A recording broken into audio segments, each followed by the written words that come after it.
এমন করেছি আর বাচ্চাটা আপনার। আমি খারাপ এবং বারে ডান্স করি। জানি না আপনি আমার কথা বিশ্বাস করবেন কিনা। আপনি থাকাকালীন কিংবা আপনি বিদেশ যাওয়ার পরেও আমি কারোর সাথে মিলিত হইনি। আপনার সন্তানই আমি গর্ভে ধারণ করেছি। তুমি শিওর তো? ডাক্তার দেখিয়েছো? টেস্ট করেছো? জি, সত্যি বলছি, বিশ্বাস করুন। আমি জানি না সমাজ বা পরিবারের কাছে বাচ্চার কি পরিচয় দেব। আমার মৃত্যু ছাড়া আর কোনো পথ নেই। ওসব আমি জানি না। কিছু টাকা নাও, পাঠাচ্ছি, বাচ্চাটা নষ্ট করে ফেলো। না জানি কার না কার পাপ আমার উপরে চাপাচ্ছ। আমি টাকা পাঠাইতেছি, তুমি বাচ্চাটা নষ্ট করে নাও। ফোন রাখছি। এসব আজাইরা অশান্তি নিতে চাই না। উনি ফোন কাটার পর আমি রাস্তাতেই বসে পড়লাম। আমার যেন দু চোখে অন্ধকার নেমে এলো। যত যাই হোক, বাচ্চা আমি নষ্ট করব না। আমি আমার সিদ্ধান্তে অটুট। বোরকা পরে বাসে করে এক পরিচিত আপার কাছে গেলাম। উনিও আগে বারে ডান্স করতো, কিন্তু ওনার 3টা ছেলে হওয়ার পর এখন আর এসব করে না। ওনার স্বামী বর্তমানে কাতারে গিয়েছেন। দেশে থাকাকালীন গার্মেন্টসের জব করতো। আপাকে গিয়ে সব খুলে বললাম। আপা বলল, তুমি নষ্ট করে ফেলো। কারণ হচ্ছে তুমি মেয়ে মানুষ, আর এই বাচ্চার বাপের পরিচয় কি দিবা? সবাই তো জারজ বলবে। আমি আপাকে বললাম, আপা ডেলিভারি পর্যন্ত আমাকে একটা থাকার ব্যবস্থা করে দেন। আপা বললেন, আমার কাছে থাকো, তবে মাসে মাসে আমাকে মাস খাবারের টাকা দিতে হবে।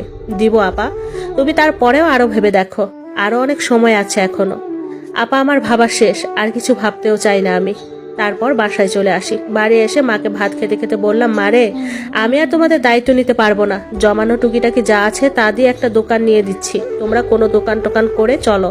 আমি আর পারবো না কিছু করতে। আমার আর কিছু ভালো লাগে না।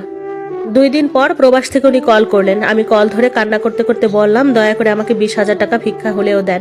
উনি আমাকে 25,000 টাকা পাঠায় এবং টাকা পাঠানোর পর থেকে উনি আমার সাথে টোটালি যোগাযোগ বন্ধ করে দেয়। এরপর আর উনি আমাকে ফোন করেননি। আমি ওনার সে টাকা খরচ করি না, ডেলিভারির জন্য রেখে দেই। মাকে একটা দোকান করে দিয়েছি, আর দোকানের জন্য কিছু মালপত্র কিনে দেই। আমার যখন গর্ভধারণের 3 মাস পার হলো, তখন মাকে বললাম, মা আমি অন্য শহরে যাব, দয়া করে আমাকে খুঁজো না, মাঝে মাঝে ফোন করব। মা বলল, কেন যাবি, কি কাজ? প্রশ্ন করতে করতে পাগল বানিয়ে ফেলে।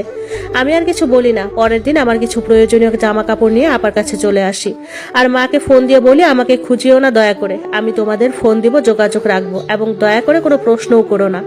এরপর শুরু হয় কষ্টের এবং হিসাব করে চলার দিন। আমি একদম টাকা খরচ করতাম না। দামি কিছু খেতে মন চাইলে খেতাম না। ডেলিভারির আর ডেলিভারির পরের খরচের জন্য টাকা হাতে রেখেছি।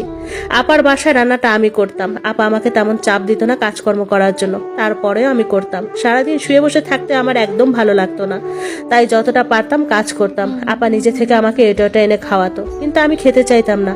মাঝে মাঝে প্রায় সময়ই ঘরের কাঁচা সবজির বাজারটা আমি করতাম।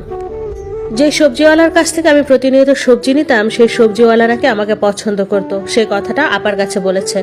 আমার যখন 8 মাস শেষের দিকে, তখন উনি একদিন আমাকে 2 হাত ভর্তি ফলমূল নিয়ে দেখতে আসে। আমি ইচ্ছে করে ওনার সামনে যাইনি, কারণ নিজের জীবনে এত এত সমস্যা, এসব